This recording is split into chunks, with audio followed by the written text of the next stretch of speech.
Halo guys, terima kasih untuk kalian yang selalu support dan komen di video-video kita.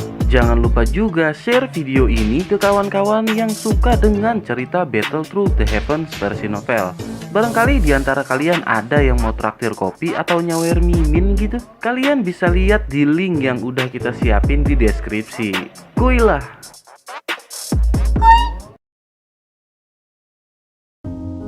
Cerita berlanjut di kediaman keluarga Mid-er di mana Yapei mengundang Hai Bodong dan Xiaoding ke ruangannya. Xiaoding menanyakan sepertinya ada hal penting yang ingin disampaikan Yapei kepada mereka berdua.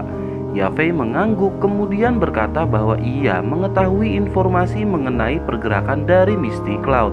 Hai Bodong terkejut kemudian menanyakan informasi apakah yang Yapei ketahui. Yapei menjelaskan setelah pergerakan menyerang klan Xiao, tampaknya Misty Cloud memiliki pergerakan yang lebih besar. Namun untuk saat ini ia masih belum mengetahui motif sebenarnya dari pergerakan Misty Cloud. Hai Bodong seketika berkata jangan bilang bahwa Misty Cloud akan menyerang keluarga Mid-er. Hai Bodong bertanya-tanya dari manakah Misty Cloud mengetahui bahwa anggota klan Xiao berada di keluarga Mid-er. Hai Bodong tampak gelisah mencari jawaban atas pertanyaannya sendiri.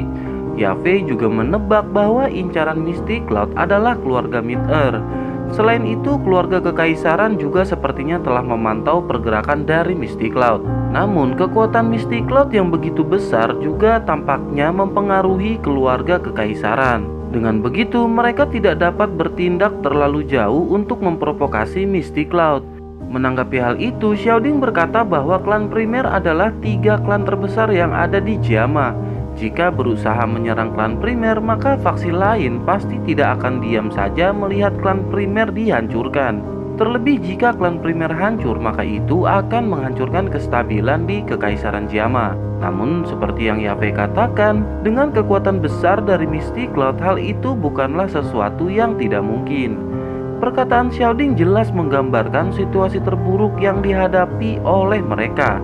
Oleh karena itu, Yapei meminta Xiaoding untuk memberitahu semua klan Xiao agar sesedikit mungkin mengurangi aktivitas di luar.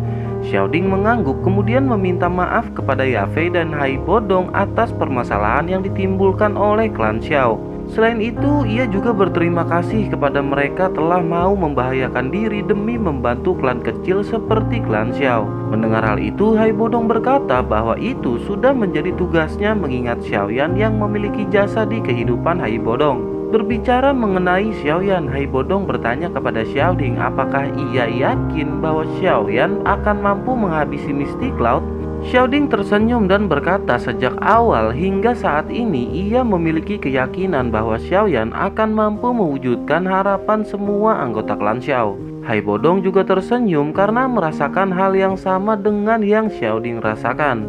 Xiaoding lanjut berkata sepertinya ia merasakan hari kedatangan Xiaoyan di kekaisaran Jiama sudah tak lama lagi. Mendengar percakapan tersebut, Yapei pun ikut tersenyum dan berharap Xiaoyan akan segera kembali ke Jiama. Beralih ke sebuah aula di Misty Cloud di mana ketua sekte lama sedang dalam pengasingan.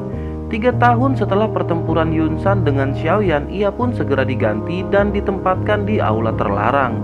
Hal itu dikarenakan Yunyun yang terlihat sangat berat ketika diminta untuk menangkap Xiaoyan. Terlebih, ia membantu Xiaoyan untuk melepaskan segel yang ditanam Yunsan ketika Xiaoyan kabur.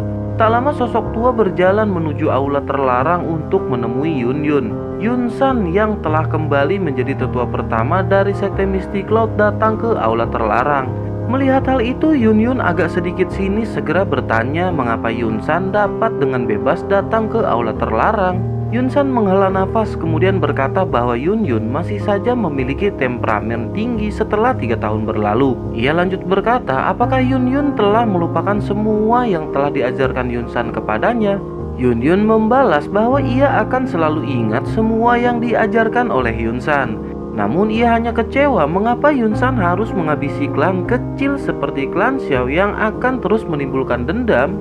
Dengan begitu baik Xiaoyan maupun Yunsan takkan ada yang berhenti sebelum salah satunya mati. Yunsan tertawa kemudian berkata ia sangat ingin melihat apakah Xiaoyan mampu mengalahkannya. Terlebih tidak ada kabar mengenai Xiaoyan dari negeri tetangga dan mungkin Xiaoyan telah mati di luar sana. Yun Yun hanya menggelengkan kepala ketika Yun San berhenti berbicara. Setelah itu Yun San berkata bahwa tujuan ia kesini bukan untuk membahas mengenai bocah tersebut. Yun San berniat memberi kesempatan bagi Yun Yun untuk memimpin kembali Misty Cloud jika Yun Yun mau melupakan Xiaoyan. Namun jelas terlihat sampai saat ini pun Yun Yun masih memikirkan bocah tersebut.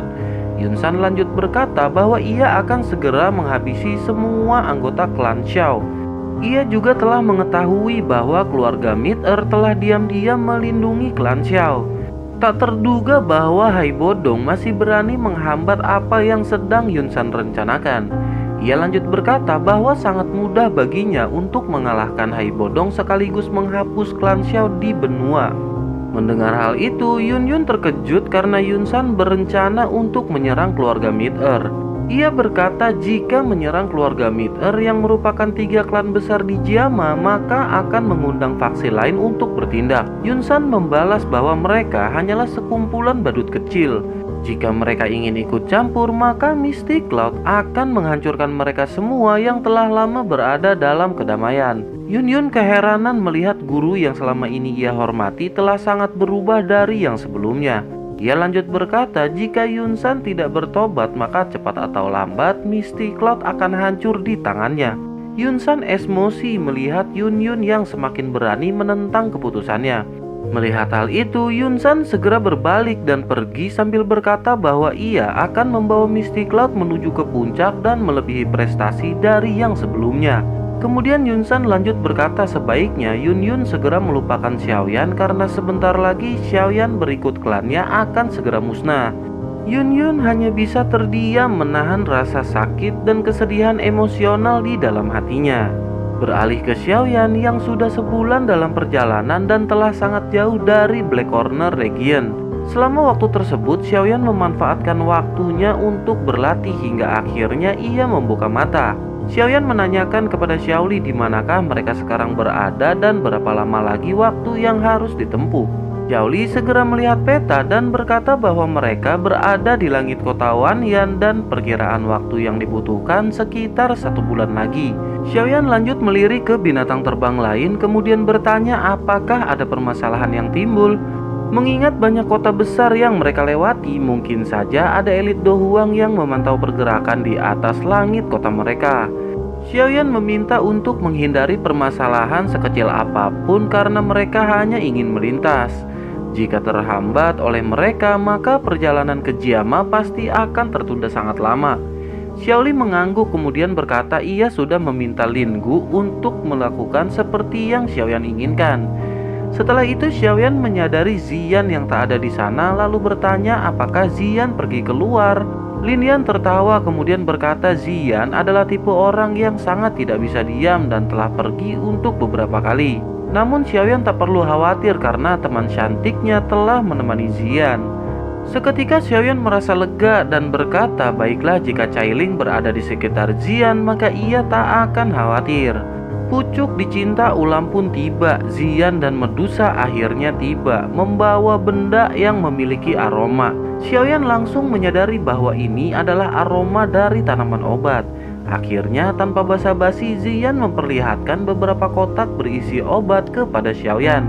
Ia berkata bahwa ini adalah untuk kakak Cailin karena telah menemani Ziyan ketika pergi. Kemudian Ziyan memberikan bahan obat lain dan meminta Xiaoyan untuk menyempurnakannya agar dapat dimakan Ziyan. Xiaoyan tersenyum kemudian mengambil kotak bahan obat dan membukanya. Ia terkejut ketika melihat Jet Dragon Saliva dan Ganoderma dingin ekstrim yang merupakan bahan untuk pil pemulihan jiwa. Xiaoyan tahu kemampuan Ziyan dapat mendeteksi akan adanya bahan obat di sekitarnya. Namun ia tak menduga bahwa bahan obat yang sulit ditemukan di Black Corner dapat ia temukan dalam perjalanan ini. Namun dilihat dari bentuknya sepertinya bahan obat ini sudah lama digali dari tanah. Xiaoyan segera menanyakan dari manakah Ziyan mendapatkan obat tersebut. Ziyan tertawa dan berkata ia mendapatkan obat tersebut dari beberapa faksi yang ia lewati selama perjalanan. Ziyan menambahkan menurut kakak Cailin bahan obat tersebut takkan berguna di tangan mereka. Oleh karena itu, mereka menyelinap dan mengambil bahan obat tersebut. Seketika Xiaoyan terkejut dan melirik ke arah Cailin, kemudian dengan nada marah berkata mengapa Cailin mengajarkan Xian untuk nyolong milik orang lain. Cailin berkata ia tidak ingin menunggu sampai perjanjian selesai, terlebih Xiaoyan akan sangat lama mengumpulkan bahan yang dibutuhkan. Cailin lanjut berkata, lagi pula tidak ada orang yang mengetahui pergerakan mereka ketika mengambil obat tersebut. Dengan begitu, takkan menimbulkan masalah bagi yang lain, terutama perjalanan ke Jiama. Xiaoyan tak bisa berbuat apa-apa, kemudian melirik ke arah Xiaoli dan meminta untuk menambah kecepatan terbang. Setelah itu, Xiaoyan berkata kepada keduanya, lain kali mereka tidak diperbolehkan pergi tanpa persetujuan Xiaoyan. Perjalanan pun terus berlanjut dan waktu mengalir seiring awan yang mereka lewati. Tak terasa sebulan sudah berlalu dengan mereka yang sedikit lagi sampai ke Kekaisaran Jiama. Mulai terlihat gerbang besar yang harus mereka lewati sebelum sampai ke Kekaisaran Jiama. Beberapa dari mereka yang belum pernah ke Jiama terkejut dan bertanya-tanya, inikah Kekaisaran Jiama? Xiaoyan mengangguk dan berkata bahwa ia telah bersusah payah melalui gerbang tersebut ketika berlari dari kejaran Misty Cloud. Akhirnya setelah 3 tahun Xiaoyan kembali melintasi gerbang Zengui. Namun setelah semakin mendekat, Xiaoyan menyadari sepertinya ada keanehan yang terjadi. Gerbang Zengui terlihat sepi dibanding ketika terakhir ia melintas. Xiaoli juga berkata bahwa saat itu ketika ia melintas Zengui dipenuhi dengan arus manusia yang sangat ramai. Tiba-tiba Cailin yang diam pun berkata bahwa Zengui telah mengalami beberapa penyerangan.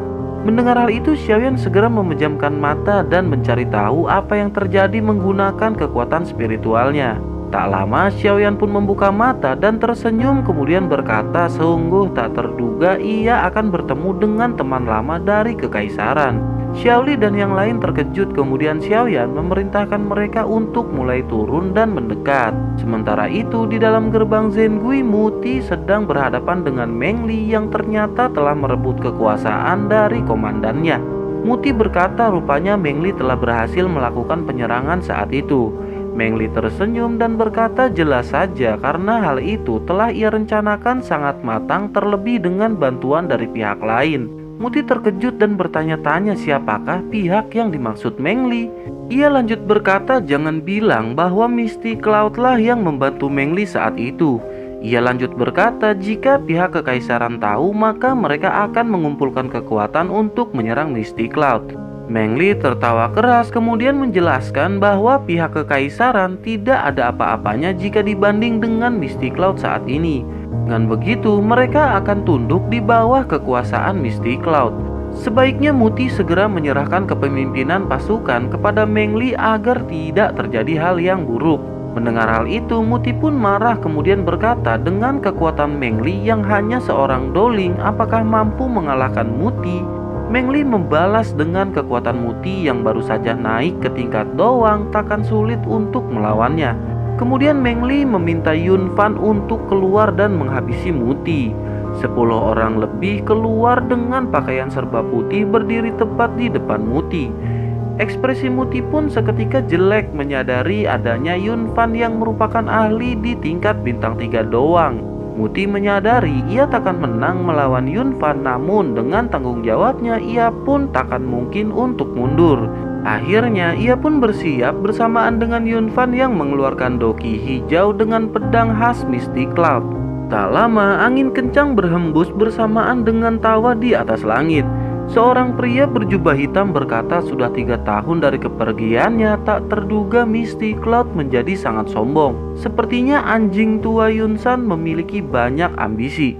Aura kuat membuat Muti dan yang lain merasakan takut dalam hatinya ketika melihat 10 binatang terbang ajaib berukuran besar di langit. Doki di tubuh Yun Fan segera menyusut, kemudian ia berkata bahwa mereka pasti bukan dari Kekaisaran Jiama. Oleh karena itu, lebih baik mereka tidak ikut campur dengan urusan dari Misty Cloud. Mendengar hal itu, beberapa sosok pun turun tepat di hadapan Yun Fan, membuat semua semakin merasa tertekan dengan aura yang dipancarkan. Muti memerintahkan semua pasukan untuk tidak bertindak gegabah. Di sisi lain, Yun Fan menanyakan nama pria yang tepat berada di hadapannya. Kemudian ia lanjut memperkenalkan diri bahwa ia adalah seorang tetua dari Misty Cloud. Ia lanjut bertanya apakah pria tersebut mengenal Yunsan yang merupakan pemimpin dari Misty Cloud.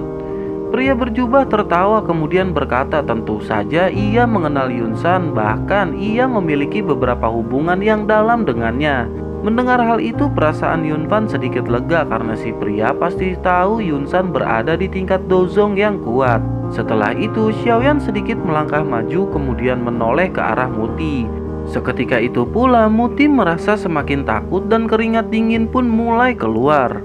Tak lama senyum terpancar dari si pria berjubah yang lanjut berkata agar kakak Muti tak perlu khawatir. Pria berjubah lanjut berkata bahwa ia selalu mengingat kebaikan kakak Muti yang telah membiarkannya lewat ketika saat itu.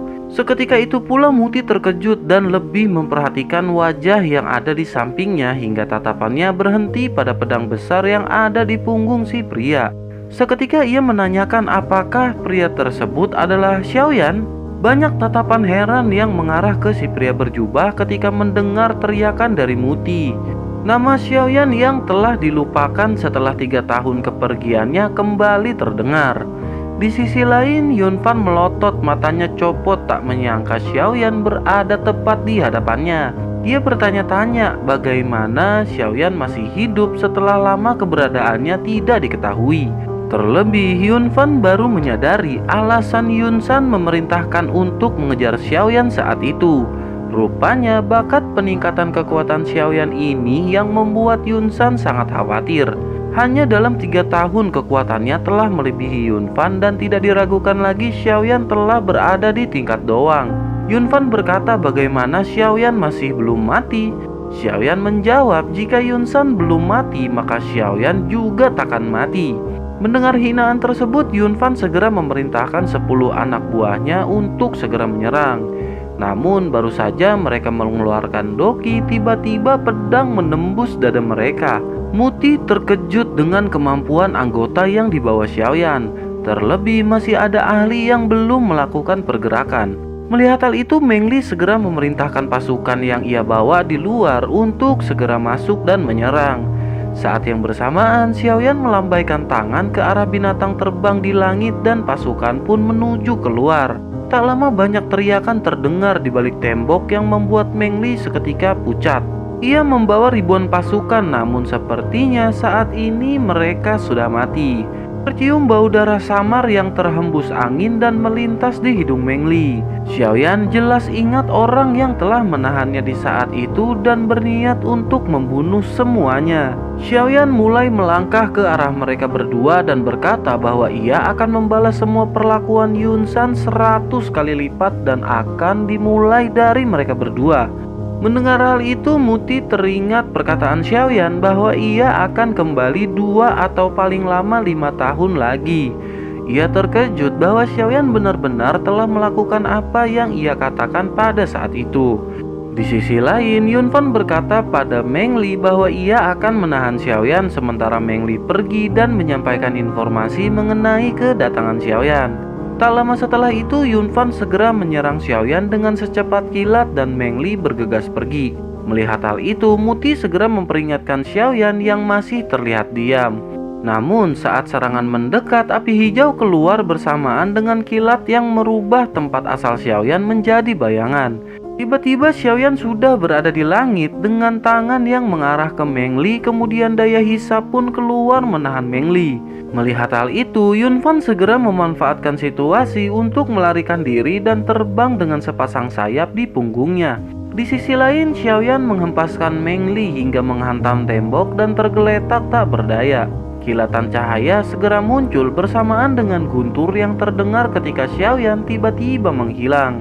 Melihat hal itu, Muti merasa kaget dengan kecepatan Xiaoyan yang sangat menakutkan.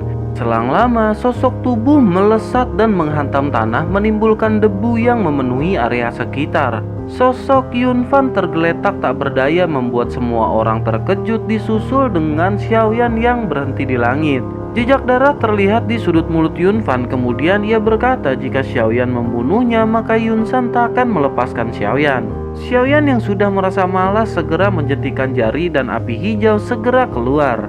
Seketika suhu menjadi naik, menimbulkan kegelisahan di hati semua orang yang ada di sana. Xiaoyan pun melemparkan api ke arah Yunfan yang tak sempat untuk menghindar.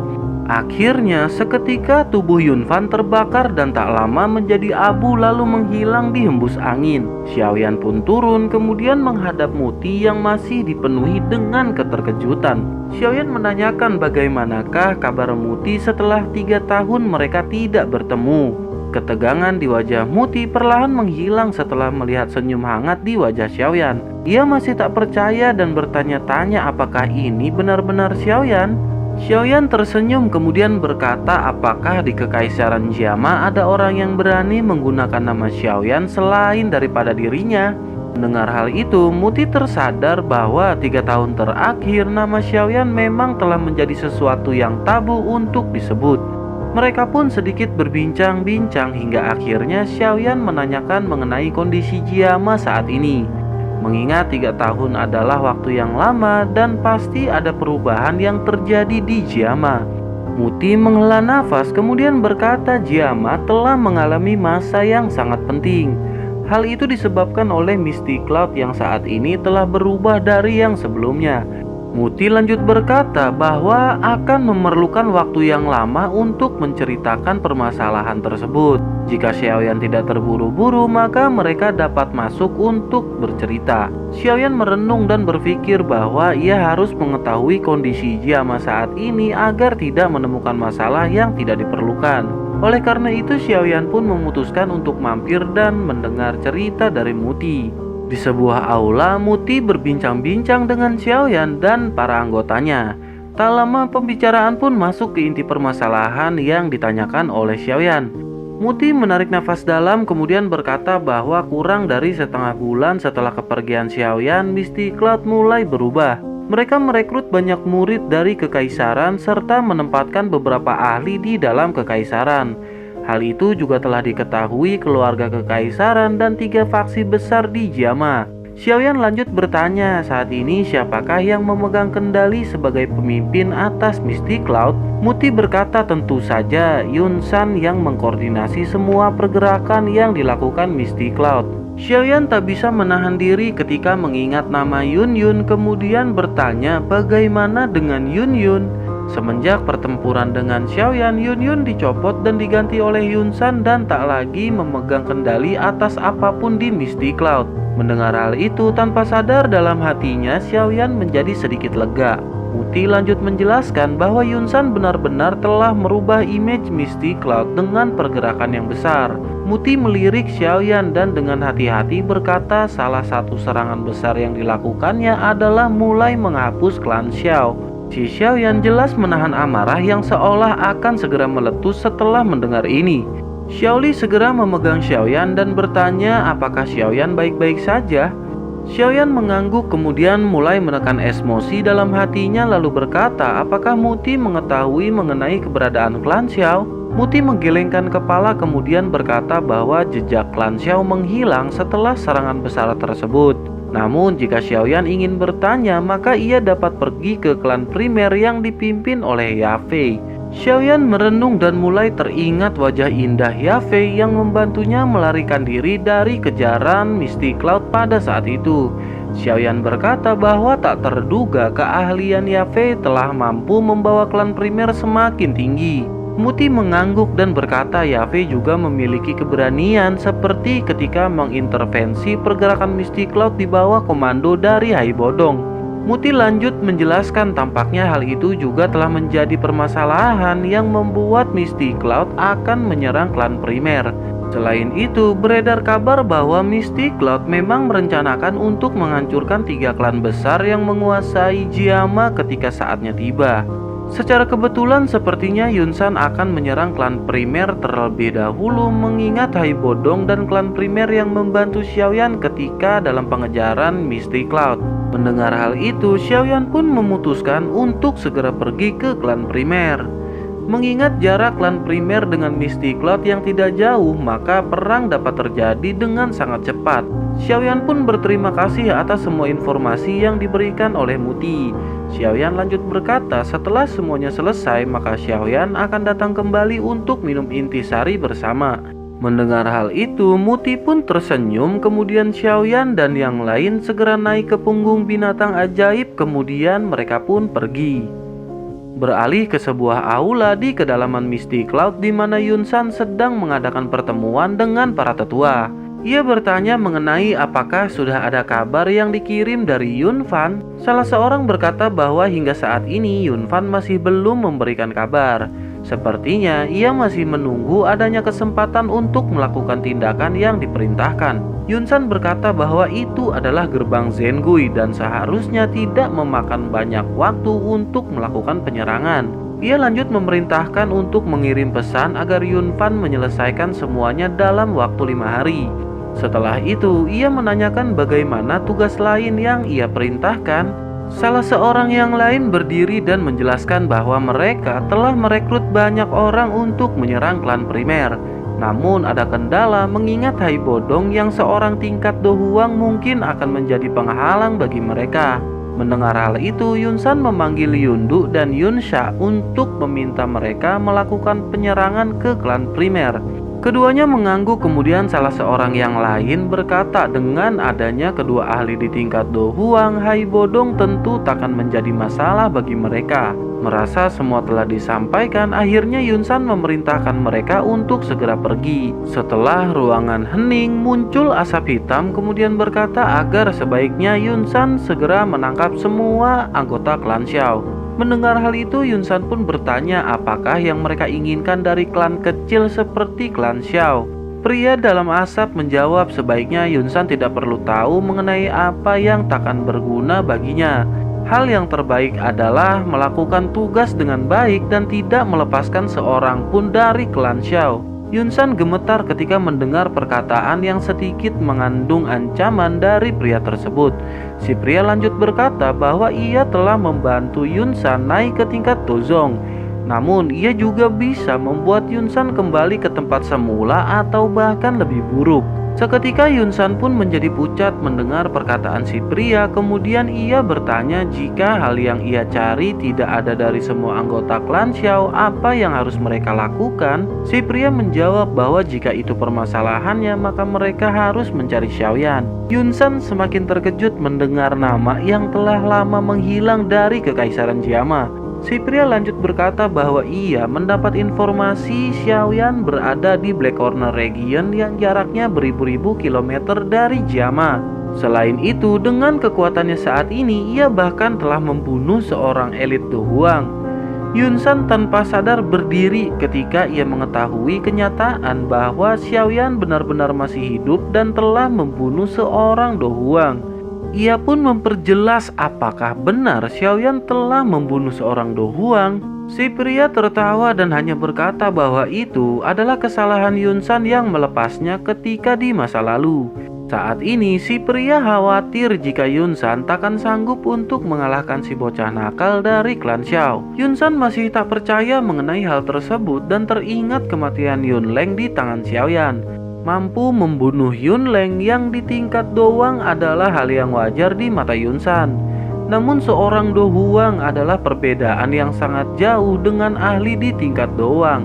Si pria lanjut berkata sebaiknya Yunsan menjalankan semuanya dengan baik dan lancar. Jika tidak, maka ia khawatir ketua Hall of Soul akan bertindak atas Misty Cloud milik Yunsan.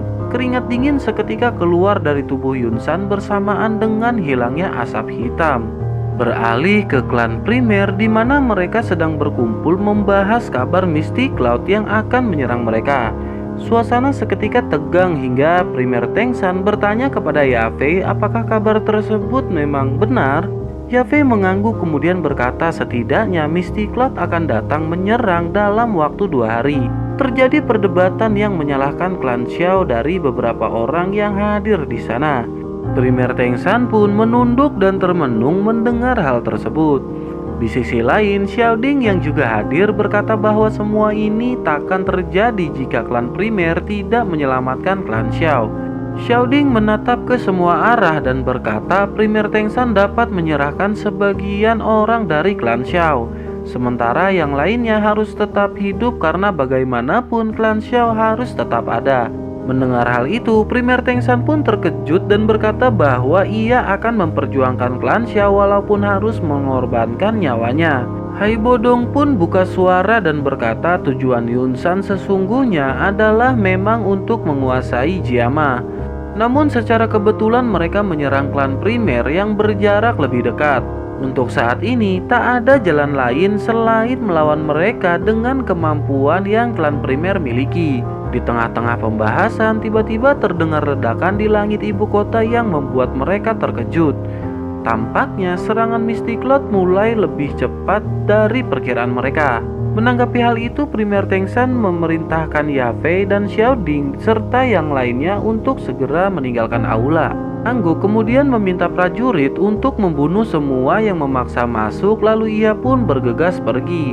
Sementara itu Hai Bodong dan Primer Tengsan segera menuju langit yang dipenuhi dengan cahaya dan beberapa sosok dengan pedang. Ketika sampai, Hai Bodong dan Primer Tengsan dikagetkan dengan kemunculan Yundu dan Yunsa yang telah berada di tingkat Dohuang.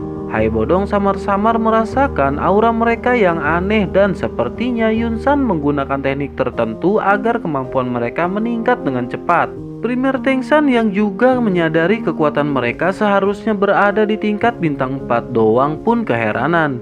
Tak lama muncul dua orang dari Misty Cloud yakni Yunfu dan Yunsu yang akan melawan Primer Tengsan. Akhirnya Hai Bodong terpaksa melawan dua ahli di tingkat Dohuang dan Primer Tengsan melawan dua ahli di tingkat Doang. Pertarungan pun segera pecah dengan disaksikan banyak pasang mata. Sementara anggota Misty Cloud segera menyerang setelah aba-aba diteriakan. Pasukan klan primer tak tinggal diam dan menembakkan panah yang tak biasa hingga menembus tubuh beberapa anggota Misty Cloud. Darah bertebaran di langit ibu kota dengan pertempuran yang sangat dahsyat. Di sisi lain, di sebuah menara, Jialau tak berdaya melihat kekacauan yang ada di langit. Begitu pula dengan Fama dan Nalanji yang menyaksikan di tempat mereka masing-masing. Mengingat kekuatan Yunsan mengakibatkan mereka tidak memiliki kemampuan untuk bertindak.